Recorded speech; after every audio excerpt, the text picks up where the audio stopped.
Watch the man who invented the Ring doorbell humble the Shark Tank judges. So I would do $700,000 for a 10% interest rate with a 3% equity kicker.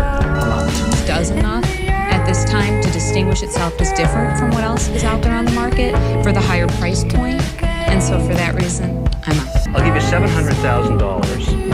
I want a 10% royalty. That drops down to 7 after I recoup the $700,000, and I get 5% of the company's equity today.